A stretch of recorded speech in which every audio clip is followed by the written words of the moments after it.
ọmọ kóòtù òjíire abẹ́ ẹ̀ ti sùn oorun ẹ̀wẹ̀ bí àkókò ikọ́ gbogbo ẹ̀yin ọmọ yorùbá ẹ gbà wá o àwọn fúlàní ti fẹ́ gbalẹ̀ lọ́wọ́ wa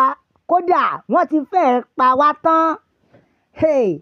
ariwo ẹ gbà wá ariwo ẹ dákun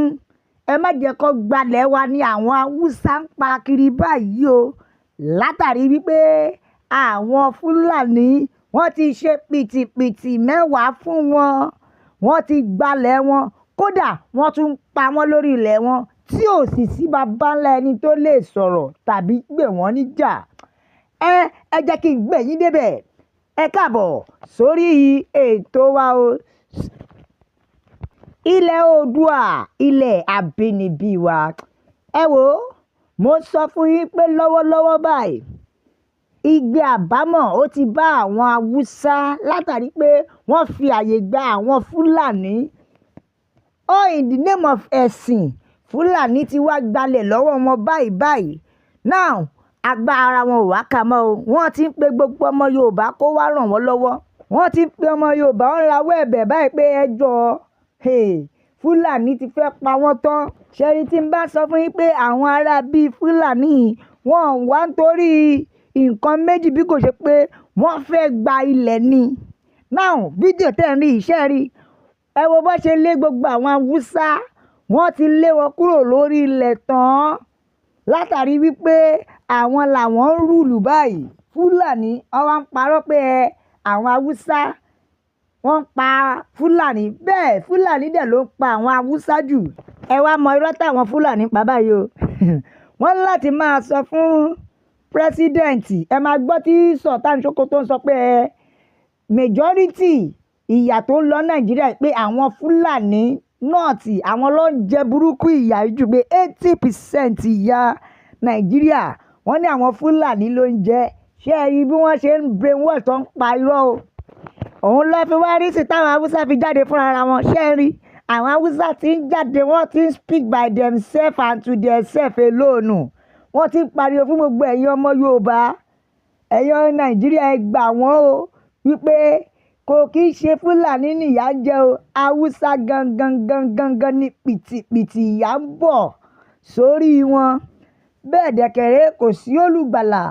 tó máa gbà wọ́n náà àwọn haúsá ti ń pariwo pé wọ́n ti lé àwọn kúrò ní orí ilẹ̀ wọn náà ẹ dẹ̀ mọ̀ pé àwọn haúsá yìí kan náà ni ó fi àyè gba àwọn fúlàní pẹ̀lú ẹ̀sìn tí wọ́n fi kó wọn jẹ ẹ̀sìn tí wọ́n fi ń gbalẹ̀ wọn the same ẹ̀sìn náà òun náà ni wọ́n fi ń bojú káàkiri ló fi yẹn ń ta haúsá àwọn haúsá tó jẹ́ pé àwọn lọ́nilẹ̀ wọ́n wá di ẹni tó ń sá kíjokíjo lọ sí káàmpù náà bóyá ká sọ pé onílé ti dàlejò àlejò ti donílé o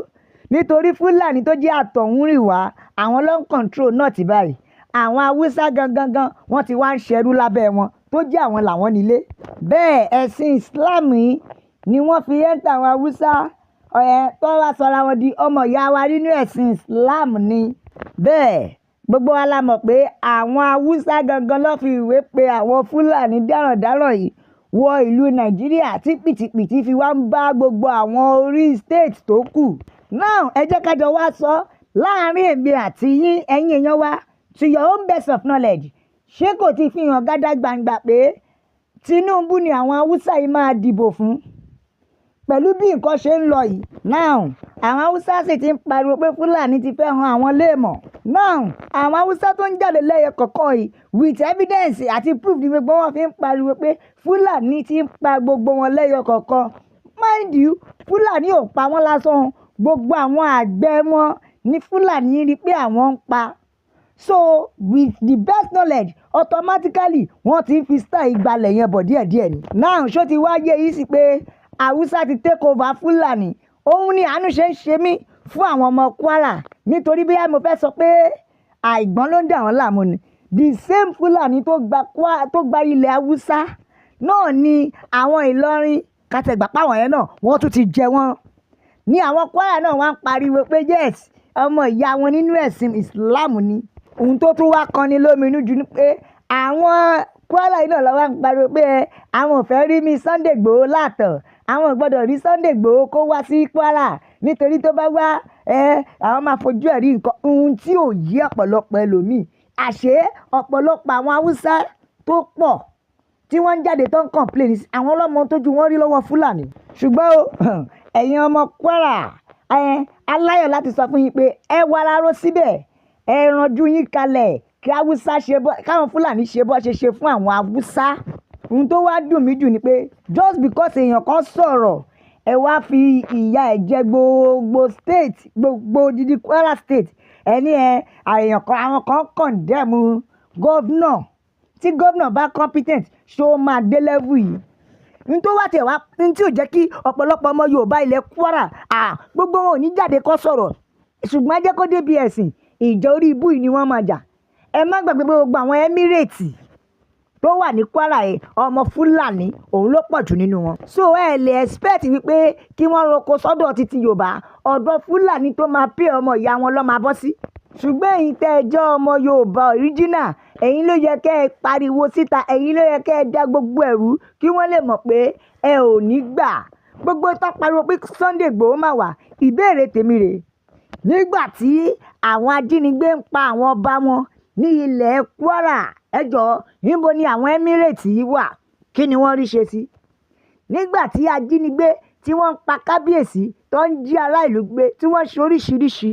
níbo ni àwọn government campaign yìí wà? Wọn ò rí kankan ṣe sí. For you to know pé wọ́n ṣàfẹ́ farabalẹ̀ bá ti Kwara jẹ́ ni. Torí wọ́n ti mọ̀ pé táwọn bá pa ẹnu àwọn Kwara mọ́ ó máa easy láti penetrate. But ẹgbẹ́ ẹ má ṣì mí gbọ́ o mi ò sọ wípé ẹ̀sìn Islam ní ìṣòro o ṣùgbọ́n tó wà ń bẹ̀ ni pé ẹ lajú yín dáadáa ẹ má jẹ́ kí wọ́n fi ẹ̀sìn Islam yìí kí wọ́n fi gba ohun tó tọ́ lọ́wọ́ wa. Torí with the aid of diagram ó ti fi hàn pé irú èyí náà ló tún ṣẹlẹ̀ nílẹ̀ Kwara bí wọ́n ṣe ń ṣe the same tactics the same code tí wọ́n ń lò fún àwọn Haúsá ló fẹ́ lò fún Kwara. For you to know pé strategy yìí ni wọ́n ń lò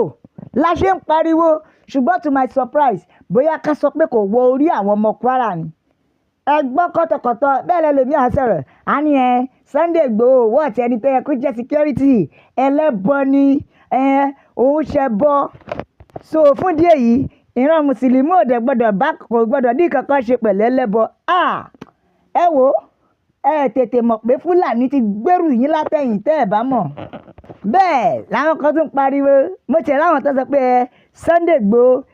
Yorùbá agitator lásán ni wípé ó tún ti boycott ó ti bọ́ sí politics. Ṣe rí àwọn tó wà ní Kwara Emirates ní gbogbo àwọn tó wà ń bẹ̀ they are okay. Who tell you that? Wọ́n wà okay wọ́n dẹ̀ lajúlẹ̀ kí wọ́n máa jí àwọn ọba yìí gbé. Ẹ wo laugh your laugh ẹ jókòó síbẹ̀. Okay to your own best of knowledge ṣé ẹ rò pé àwọn Haúsá tí àwọn Fúlàní ṣe kínní fún tó gbalẹ̀ lọ́wọ́ ẹ̀ tó bá di táìmù 2027 ẹ má jẹ́ tọ̀ yín bàbá Tinubu ní ọ̀pọ̀lọpọ̀ wọn máa dìbò fún pẹ̀lú bí nǹkan ṣe wà nílẹ̀ yìí o bí situation of things ṣe rí báyìí ó ti fi hàn clearly. Ṣé ẹ wá mọ ìdí tí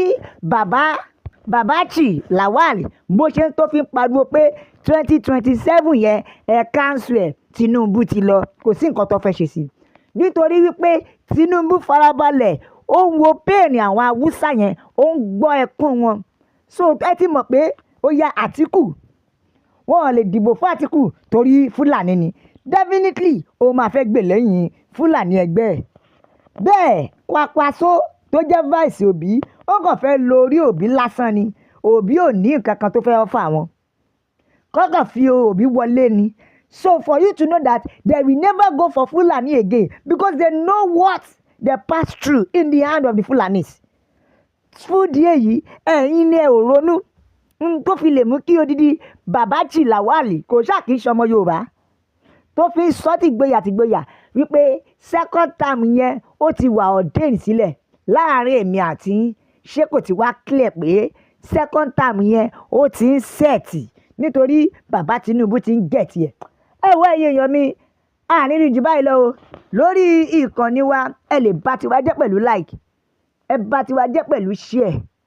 ẹ bá tiwa jẹ́ pẹ̀lú subscribe ẹ bá wa bó o kó lọ fáfà la fi ń sọ fún yín wípé ilẹ̀ Oòduà ilẹ̀ àbínibí wa Ileodua gbè wá o bẹ́ẹ̀ dẹ̀kẹ̀rẹ́ kò ní gbé ọ̀dàlẹ̀.